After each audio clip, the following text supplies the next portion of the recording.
Hello viewers, welcome back to channel. আশা কৰি আপোনালোকে সবাই ভালে আছে। সো আজিৰ ভিডিঅ'ত আমি 4500 এলপিইউপি ৰিলেটেড বহুত কেইটা টপিকৰ ওপৰত আলোচনা কৰিম। তো ইতিমধ্যে আপোনালোকে বহুত টেনচনত ভুগি আছে, আমি জানো। বহুতে বহুত কথা কৈ আছে, তাৰ কাৰণে আপোনালোকে আৰু টেনচনত মানে কি হৈছে ভুগি আছে, মাইণ্ডত এটা খেলি মেলি সৃষ্টি হৈছে, আমি ইতিমধ্যে জানো। তো যিসকল ষ্টুডেণ্টৰ নাম অহা নাই, এইবিলাক ষ্টুডেণ্টৰ টেনচনত ভুগি আছে। আৰু মেইন কথা হৈছে যিবিলাক ষ্টুডেণ্টৰ ভেৰিফিকেশ্যন হৈছে, এইবিলাক ষ্টুডেণ্টৰ এটা নিজস্ব টেনচনত ভুগি আছে যে এইবিলাক কেণ্ডিডেটৰ নাম মেৰিট লিষ্টত আহিব নে নাই, আমাৰ ৰিক্ৰুটমেণ্ট প্ৰচেছটো ফেব্ৰুৱাৰী মাহত সমাপ্ত হ'ব নে নাই, গোটেইবিলাক বস্তু আজি এই ভিডিঅ'ৰ জৰিয়তে আমি ক্লিয়াৰ কৰি দিম। চ' আপোনালোকে লাষ্টলৈকে চাব, তেতিয়াহ'লে আপোনালোকৰ মাইণ্ডত যিবিলাক কনফিউজন আছে লাহে লাহে দূৰ হৈ যাব, মই আশা কৰি আছো এই ভিডিঅ'ৰ জৰিয়তে। তো বলক আমি ভিডিঅ'টো ষ্টাৰ্ট কৰো।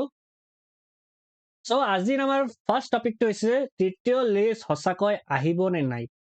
এইটো লৈ মানে বহুতৰ কনফিউজনৰ সৃষ্টি হৈছিল, যিহেতু আমি কালি কৈছিলো যে 2 তাৰিখত অহাৰ কিবা পূৰ্ণ সম্ভাৱনা আছে।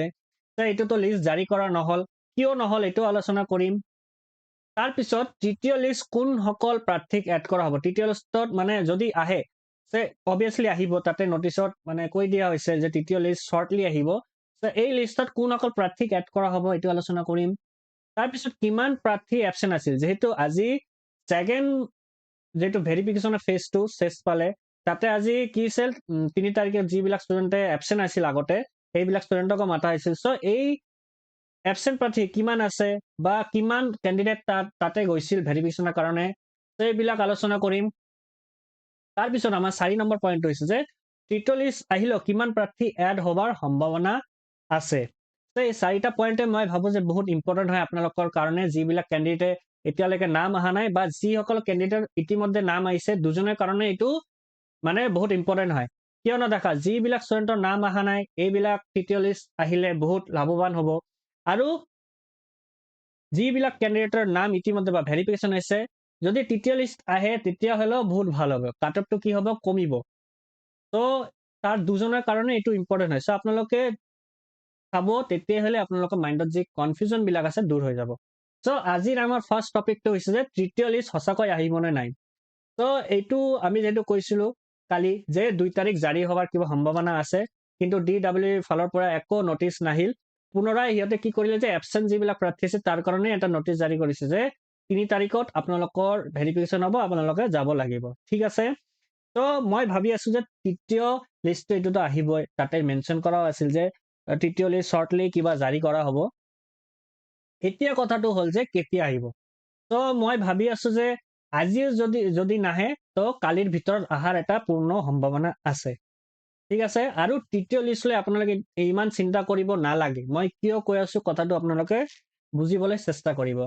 মই ভাবি আছো যিবিলাক কেণ্ডিডেট এবচেণ্ট হৈ আছে, তো এইবিলাক কেণ্ডিডেটে গৈছে নে নাই বা আৰু কেণ্ডিডেট বাকী আছে নে, তাৰ ওপৰত ভিত্তি কৰি মই ভাবি আছো DWE এটা নটিচ জাৰি কৰিব যে যদি এবচেণ্ট প্ৰাৰ্থীবিলাক ইয়াতে নাযায় ভেৰিফিকেশ্যনৰ কাৰণে আকৌ, চ' এইবিলাকতো খালী হৈ থাকিব। চ' এই খালীবিলাক পূৰ্ণ কৰাৰ কাৰণে কি কৰিব DWE ইতিমধ্যে আশা কৰি আছো কামবিলাক কৰি আছে। যদি এবচেণ্ট প্ৰাৰ্থীবিলাক নাযায়, তেতিয়াহ'লে লিষ্টটো তৃতীয় লিষ্টটো বহুত এটা ভাল হ'ব আপোনালোকৰ কাৰণে।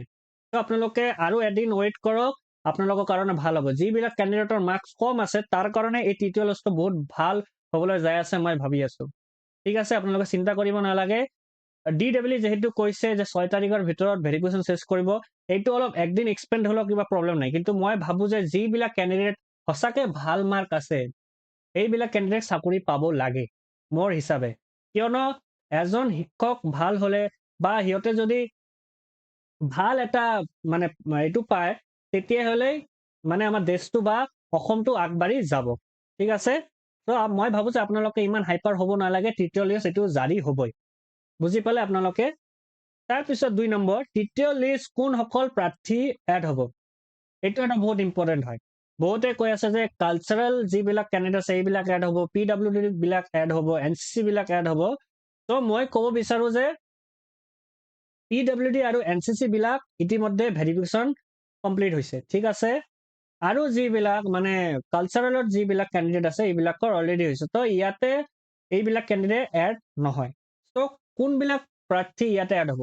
চ' যিবিলাক কেণ্ডিডেট এবচেণ্ট আছিল, মই ইমান দিনৰ ডাটাৰ ভিত্তিত কৈ আছো, ইমান দিন ধৰি যিহেতু ভেৰিফিকেশ্যন হৈছে তাতে আমি দেখিছো যিবিলাক কেণ্ডিডেট অলৰেডি চাকৰি পাইছে সেইবিলাক ষ্টুডেণ্ট অহাই নাই বা আহিলেও ইতিমধ্যে কিমানজন প্ৰাৰ্থী আহিছে আজি যিহেতু মই কম কথাটো তেতিয়া আপোনালোকে বুজি পাব যিবিলাক কেণ্ডিডেট চাকৰি মানে পাইছে এইবিলাকৰ ভিতৰত মই ভাবি আছো ডেইলি 50-60 বা 70 লৈকে কেণ্ডিডেট অহাই নাই ভেৰিফিকেশ্যনত বা কোনোবা দিনত মানে 80 লৈকেও এনেকা হৈছে যে ভেৰিফিকেশ্যনৰ দিনত যে 80 প্ৰাৰ্থী ভেৰিফিকেশ্যনৰ কাৰণে অহাই নাই তো যেহেতু ইমান প্ৰাৰ্থী আছে আপোনালোকে ভাবি লওক ইমান দিন ধৰি যেহেতু ভেৰিফিকেশ্যন চলি আছে চ' কিমানজন প্ৰাৰ্থী অহা নাই চ' এই এই যিহেতু কেণ্ডিডেট বিলাক অহা নাই এইবিলাকৰ কেনচেল কৰি যিবিলাক প্ৰাৰ্থী যিহেতু মাৰ্ক ভাল আছে বা অলপ কম আছে এইবিলাক কেণ্ডিডেটৰ নাম তৃতীয় মেধাৰ ভেৰিফিকেশ্যন লিষ্টত এড কৰা হ'ব তো আপোনালোকে চিন্তা কৰিব নালাগে যিবিলাক কেণ্ডিডেটৰ মাৰ্কছ কম আছে সেইবিলাক কেণ্ডিডেট তৃতীয় ভেৰিফিকেশ্যন লিষ্টত এড হ'ব আৰু মই ভাবি আছো এপ্ৰক্স ইয়াতে 2.5K মানে ষ্টুডেণ্ট ইয়ালৈ মাতিব পাৰে ঠিক আছে 2.5K মানে আপোনালোক কনফিউজন হ'ব পাৰে 2500 ষ্টুডেণ্ট ইয়ালৈ মাতিব পাৰে থাৰ্ড লিষ্টত বা নাম আহিব পাৰে ঠিক আছে তাৰপিছত 3 নম্বৰ পইণ্টটো আপোনালোকে চাব কিমান প্ৰাৰ্থী এবচেণ্ট আছে তো ইতিমধ্যে যেহেতু ইমান দিন ধৰি কেণ্ডিডেটে মানে ভেৰিফিকেশ্যন হৈ আছে আৰু বহুত কেণ্ডিডেটে মোক ডাটাবিলাক প্ৰদান কৰিছে যে ছাৰ আমি যিদিনা এইটো গৈছিলো তাতে কি হৈছিল 70 বা 80 বা 50 মানে মানুহে ভেৰিফিকেশ্যনলৈ যোৱাই নাই আৰু আপোনালোকে এইটো ক'ব পাৰে ক'ৰ পৰা ডাটাটো পালে চ' আপোনালোকে যেতিয়া যিবিলাক কেণ্ডিডেট ভেৰিফিকেশ্যন কৰিবলৈ গৈছে সেইবিলাক ষ্টুডেণ্টে যেতিয়া বাহিৰত টিচাৰবিলাক থাকে তেতিয়া এই টিচাৰবিলাকে কৈ দিয়ে যে যিহেতু ফাৰ্ষ্ট দিনত যিটো ভেৰিফিকেশ্যন আছিল 27 তাৰিখত তাতে কৈছিল যে আমাৰ এপ্ৰক্স 50 মান ষ্টুডেণ্টে এবচেণ্ট আছিল সিহঁতে অহা নাই ঠিক আছে চ' ভাবি লোৱা যদি প্ৰথম দিনতে 50 ষ্টুডেণ্ট অহা নাই কেণ্ডিডেট অহা নাই চ' ইমান দিনতে কিমানটা কেণ্ডিডেট এবচেণ্ট আছিল চ' আজি যিহেতু এবচেণ্ট প্ৰাৰ্থীসকলৰো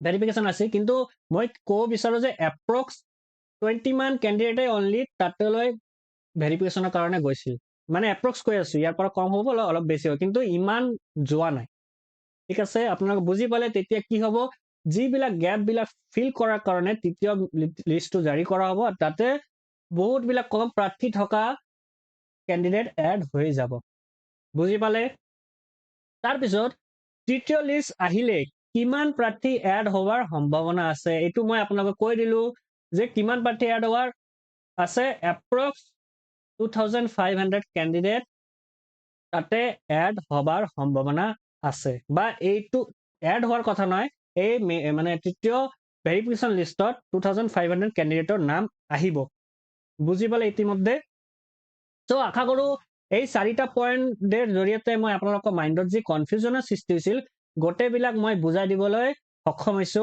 লাষ্টলৈকে আপোনালোকে যদি মোৰ ভিডিঅ'টো ভাল লাগে আপোনালোকে মোৰ চেনেলটো লাইক কৰিব শ্বেয়াৰ কৰিব আৰু ছাবস্ক্ৰাইব কৰিব আৰু আপোনালোকক মই ৰিকুৱেষ্ট কৰিব বিচাৰো যেহেতু মোৰ চেনেলটো গ্ৰয়িং ফেজত আছে আপোনালোকে নিজৰ অলপ মৰম দিব আৰু চেনেলটো ছাবস্ক্ৰাইব কৰি দিব আৰু ছাবস্ক্ৰাইব কৰি দিলে আপোনালোকৰে ভাল হ'ব যেতিয়া মই ভিডিঅ'বিলাক বনাম বা কিবা আপডেট দিম আপোনালোকৰ মাজলৈ বস্তুটো মানে একেবাৰে আহি পাব চ' আপোনালোকৰ এইটো ফিউচাৰৰ কাৰণে হেল্পফুল হ'ব চ' আজিৰ কাৰণে ইমানেই থেংক ইউ